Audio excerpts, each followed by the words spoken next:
army that stops when the leader goes down is dead meat. But where are the titans who will come to lead us?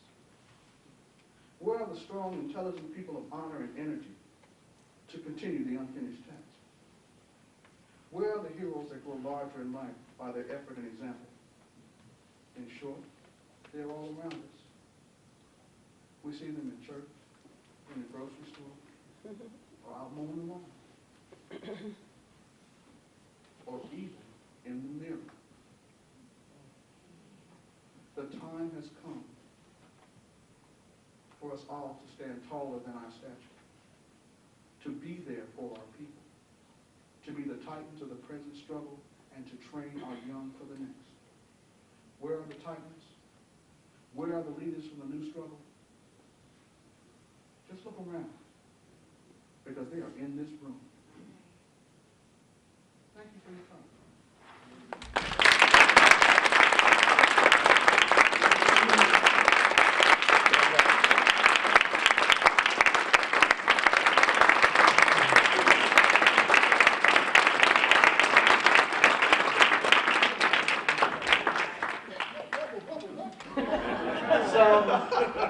If there are questions that you'd like to ask about his speech and or his experience living here in Lafayette, we'll give him about 7 to 10 minutes to respond. Any questions for And I suppose I'm obligated to tell the truth, right? Yes, ma'am. This is an easy one, Barry. Has it been gratifying to be the only minority on the Lafayette City Council, and how have you adapted to that? Actually, no, because I keep telling people, why me? Why me? Because there are far more intelligent people out there, people who are far more attuned to what's going on in the community than I am, people who have been here much longer than I am. Why me? But I do enjoy the job. I do enjoy the job because, see, how many times did I tell you, Sheila, this is your fault? This is your fault. You and Jim Reilly rode me like Zorro to get me to run.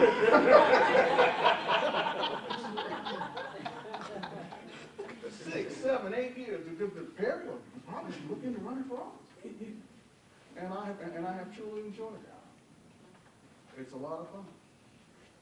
See, I'll tell you, Tony, Mr. Mayor, remember we were just on the council together? We would sit around and plot on how we were going to do things because, my goodness, we were in the minority on the council then. And boy, they kicked us around big time. You remember their pet phrase? It's a no-brainer. God! I heard that so many times I wanted to scream because whenever they told you it was a no-brainer, it was always something that didn't make sense.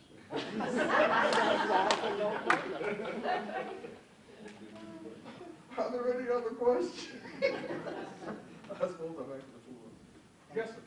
Could you give us your take on, explain a little bit about this right to work controversy that we hear about?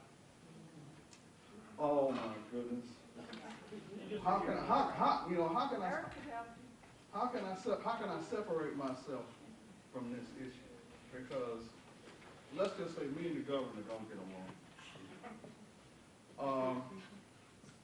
As far as I'm concerned, right to work is a thinning veil move to limit the power of unions and thus debilitate the Democratic Party. It is a very, very slick political move that they're using to hide some other slick moves. See, those are the major moves that Mitch is about. Ensuring that there is no choice here in government in this state. That's why he's explaining that well, 2/3 of the people in the state are in favor of right to work. Who in here is in favor? I see no hands, so it must be the rest of the folks out there.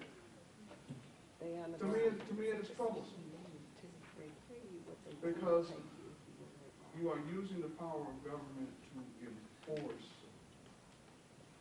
not the will of the people, but the will of those, secret back rooms. Just remember those guys with the big cigars in the back room. The only difference is now they don't smoke no more. They still there. Yes, Judge. Smoke what?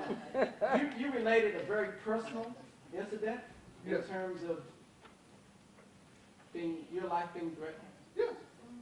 Two questions. How often do you relate that, and how can young kids today take from that? How can they take from that? Well, I don't talk about it much because my attitude toward the police has changed immensely. I took a course in college that talked about urban policing, and I learned a lot about the police. I found out that they have a lot of issues that they need to deal with. And what I actually learned is that I should not spend a lot of time criticizing somebody doing a job that I cannot do. How would you like to be charged with keeping order in this society? How would you like to spend your time knocking on people's doors and seeing them at the worst point in their life, and they want to blame it on you because you got it bad?